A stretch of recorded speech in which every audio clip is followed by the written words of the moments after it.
Hello everybody and welcome back to my YouTube channel. 25শে জুলাই 2024 রাত প্রায় 11:15 ব্যাঙ্গালোরের একটি গার্লস পিজিতে একটি মেয়েকে খুন করা হয়।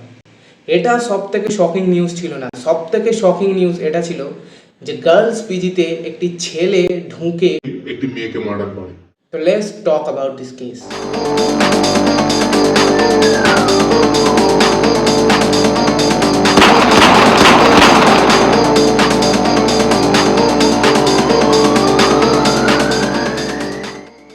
কৃতি কুমারী একটি 24 বছরের মেয়ে যে বিহারে বসবাস করত। কৃতি কুমারী তার স্কুলিং এবং গ্র্যাজুয়েশন কমপ্লিট করে সে ভাবে যে আমি ব্যাঙ্গালোরে যাব, কারণ তার ফ্যামিলিকে ফাইন্যান্সিয়াল সাপোর্ট করার জন্য। যেমন ভাবা তেমন কাজ। কৃতি 2024-এরই জানুয়ারি মাসে ব্যাঙ্গালোরে চলে আসে। ব্যাঙ্গালোরে প্রথমবার সে একটি এত বড় শহরে এসেছিল একটি গ্রাম থেকে। বিহার আমরা গ্রামই বলতে পারি। তার এখানে সেটেল হতে খুবই অসুবিধা হচ্ছিল, কিন্তু সে নিজেকে যেমন তেমন করে সেটেল করে, কারণ তাকে এখানেই থাকতে হবে সে ভেবে নিয়েছিল। ব্যাঙ্গালোরে অবস্থিত একটি কোম্পানিতে সে বিজনেস ডেভেলপমেন্ট অ্যাসোসিয়েটে সে কাজ করত এবং পড়াশোনা করত।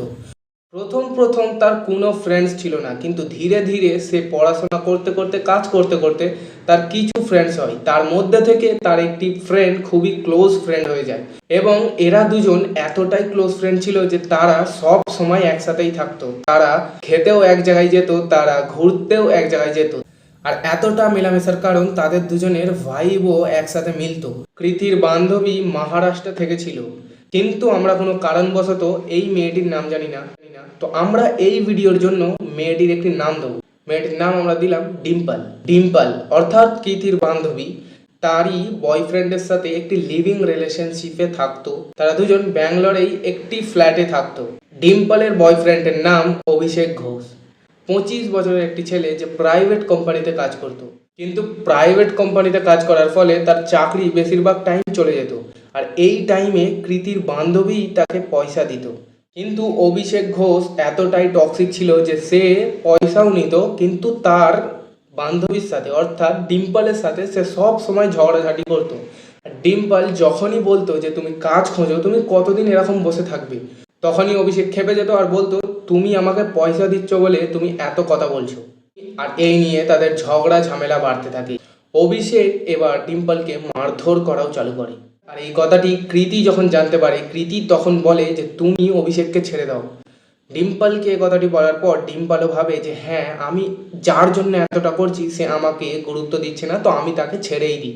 তো সে তাকে ছেড়ে ডিম্পল বলে তুমি আমার পিজিতে চলে আসো, আমরা দুজন একসাথে থাকবো।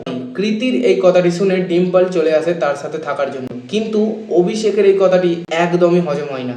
অভিষেক কৃতি এবং ডিম্পলকে রেগুলার ফোন করতে থাকে তাদের মানা করার পরেও। তারপর কৃতিরা বিরক্ত হয়ে অভিষেককে সব জায়গা থেকে ব্লক করে দেয়, সোশ্যাল মিডিয়া অ্যান্ড কন্ট্যাক্ট। অভিষেক যখন কন্ট্যাক্ট থেকে এবং সোশ্যাল মিডিয়া থেকে ব্লক হয়ে যায়, তখন সে তাদের বাড়ি যাওয়া স্টার্ট করে। সে একবারই গার্লস পিজিতে গিয়েছিল এবং তাদের ওয়ার্ন করেছিল, অর্থাৎ বিশেষ করে কৃতিকে ওয়ার্ন করেছিল যে তুমি সব নষ্টের গুরু, তুমি আমার গার্লফ্রেন্ডকে এরকম বানিয়েছো। এই নিয়ে একটু ঝামেলা হয়েছিল, কিন্তু পিজির লোকেরা অভিষেককে ধরে বলেছিল তুমি এখান থেকে চলে যাও। অভিষেক ওখান থেকে চলে যায়, কিন্তু কৃতি ভয়ে তার বন্ধুর সেফটির জন্য অর্থাৎ ডিম্পলের সেফটির জন্য সে বলে আমরা একটি অন্য পিজিতে শিফট হয়ে যাব। তারপর তারা একটি গার্লস পিজিতে শিফট হয়।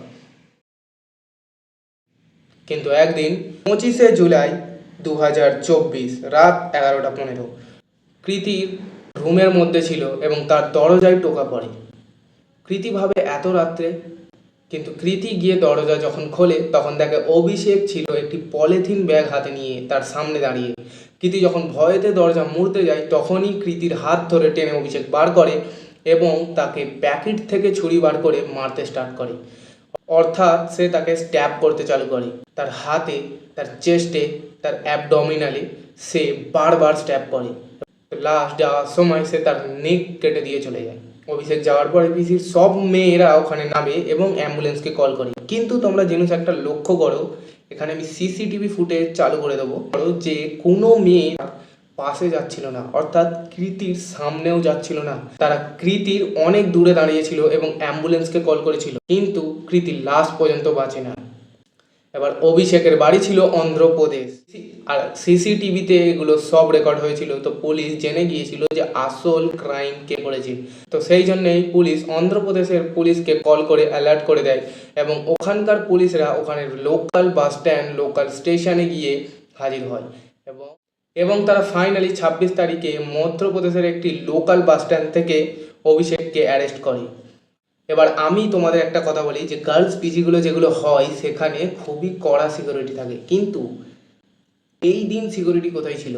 যখন পুলিশ সিকিউরিটির কাছে জিজ্ঞাসাবাদ করতে যায়, তখন পুলিশকে সিকিউরিটি গার্ড এটাই বলে যে আমি ওই টাইমে আমার ফ্যামিলির সাথে ডিনার করতে গিয়েছিলাম, আর সেই কারণেই হয়তো অভিষেক গিয়েছে। কিন্তু অভিষেক যদিও যায়, ওখানে ইনস্টল যে ক্যামেরা ছিল, যেটা আইডেন্টি প্রুফ না হলে কেউ বিল্ডিংয়ে ঢুকতে পারবে না, তো ওইটাকে কিভাবে অভিষেক ক্রস করে গিয়েছিল, এটাতেও সিকিউরিটি গার্ড এটাই বললো যে ওটার সামনে না গিয়ে তোমরা যদি পাস কেটিয়ে চলে যাও তাহলে তোমাকে কোনো রকম আইডেন্টি প্রুফ লাগবে না। তারপর পুলিশের ইনভেস্টিগেশনের পরে জানা যায় যে ওই ইনস্টলেশন ক্যামেরাটা ছিল, কিন্তু সেটা কোনো কাজের ছিল না।